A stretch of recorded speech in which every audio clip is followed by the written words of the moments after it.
মানুষ দুইটা একটা সময় যদি ভুল করে এই ভুলের মানে পরবর্তী দেশে খাটাই উঠবো এটা তার পারে না। সেটা হচ্ছে গিয়া ধরুন একদম একজন যখন ফাইন্যান্স সেটেলমেন্টে যায় তার যে টাকাটা সঞ্চয় এটা যদি সে ভুল করে খরচ করে এটা তার পোষাতে পারে। আমি নতুন চাকরি করি, আমি যদি 5 লাখ টাকা ধরা খাই, আমার সামনে চাকরি আছে, আমরা এটাতে পোষায় দিতে পারবো, হয়তো সময় লাগবে পোষায় দিতে পারবো। এটা একটা ইনভেস্ট যে এখন শেষ সময়টা আইসা যে এই যে কি ইনক্লাব মঞ্চের যে মাইকটা মারছে বা আমাদের এই যে স্কেল নিয়ে আমাদের চতুর্থ শ্রেণী ভাইদেরকে ভাই বোনদেরকে যে পরিমাণ মারছে এটা ওনার একটা ব্যাড রেকর্ড হয়ে গেছে। করতে হবে। আর সবচেয়ে বড় কথা হচ্ছে কি হাতি ব্যাটা যে মারছে খুনি পালাই গেছে গা, খুনিটা বাদ, কিন্তু খুনিদের যে সহযোগিতা করছে কারণ তারা ইন্দোতে খুনি পিছনে কারা আছে এটা কোনো বিচার করছে।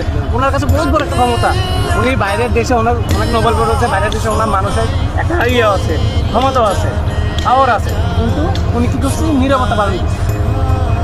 উনি কোনো করছে এটা কোনো সমাধান করছে, এটা কোনো সমাধান করে না। এখন উনি যে সমাধানটা করে নাই এটা কি উনি ভালো করছে না খারাপ করছে? খারাপ করছে। আপনার যখন এই দেশ যখন জুলাই বন্তরই হয় তখন আমরা এটা ডাকি আনছি, সবাই আপনার একটা পরিমাণ বিশ্বাস করছে যে আপনি দেশটাকে করতে পারবে। আপনি লাস্ট পথে কী করছেন? কিচ্ছু করেন নাই।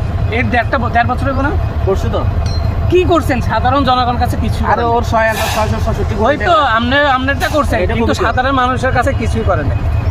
আপনারটা মুখে পড়ে দিচ্ছে, আপনার কাছে যেটা সরকার পাইতো এটা মুখে পড়ে দিচ্ছে, বড় বড় আরও অনেক কিছু হয়েছে, কিন্তু আপনি আমাদের মতন চতুর্থ শ্রেণীর মানুষের জন্য কিছুই করেন। মানুষের জন্য সাধারণ মানুষের জন্য আপনারা এক সময় অনেক মানুষ সম্মান করতো, এখন মানুষ আপনার ক্ষমতা চেঞ্জ হন, ক্ষমতা ছাড়ে দেন, দেখবেন যে আপনারা কী পরিমাণ গালাগালি করেন।